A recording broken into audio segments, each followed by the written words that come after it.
I had to choose between duty and love. Which did I choose? And which choice destroyed me?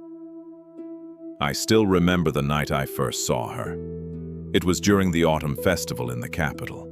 She stood near the fountain, laughing at something her friend had said, and the sound of her laughter cut through all the noise around me.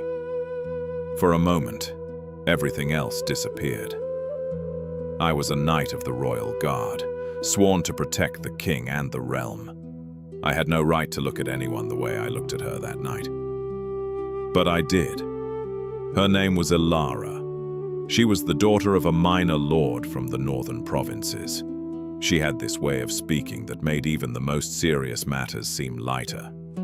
When she smiled, it felt like the sun had broken through the clouds after weeks of rain. We talked for hours that night.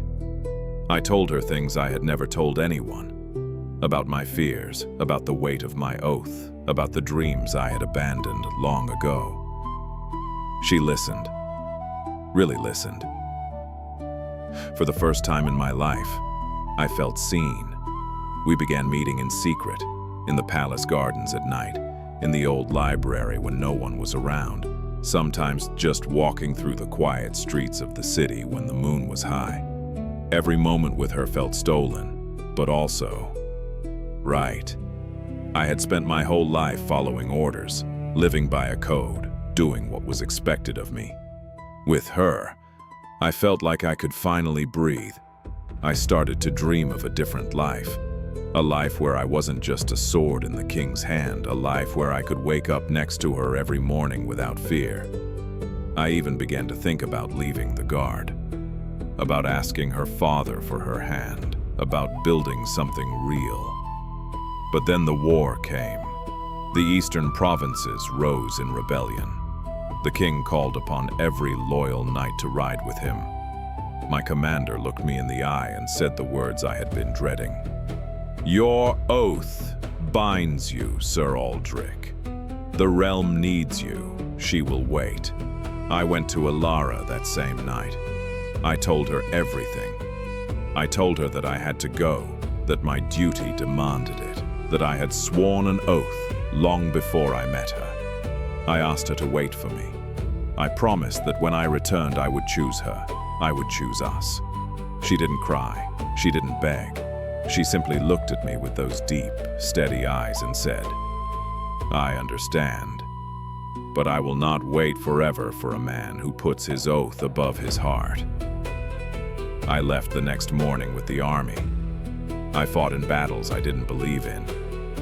I watched good men die for causes that meant nothing to them.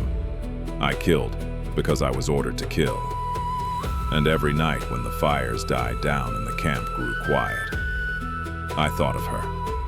I wrote letters I never sent. I made promises to myself that I would return and make things right. But when the war finally ended, and I rode back to the capital,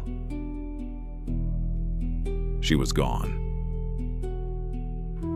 Her father told me she had married a lord from the western lands 3 months earlier. A man who could give her safety, a home, a future, a man who had chosen her over everything else. I stood in that cold stone hall and felt something inside me break. Not loudly, quietly, like a sword slowly cracking from the inside. I had chosen duty. I had chosen my oath. I had chosen honor, and I had lost the only thing that had ever made me feel alive. Years have passed since that day. I am still a knight. I still serve the crown. I have risen in rank, earned respect, even glory.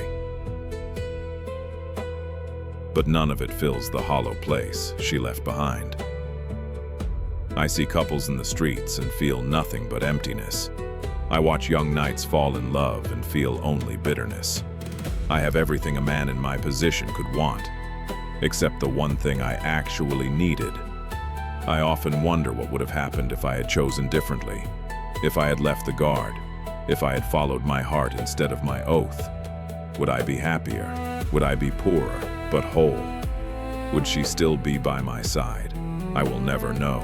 So here's the truth I carry with me every single day. I chose duty over love. And that choice destroyed me. Not in battle, not by the sword, but slowly, quietly, from the inside out. It took years, but eventually I understood. A man can survive without honor. He can survive without glory.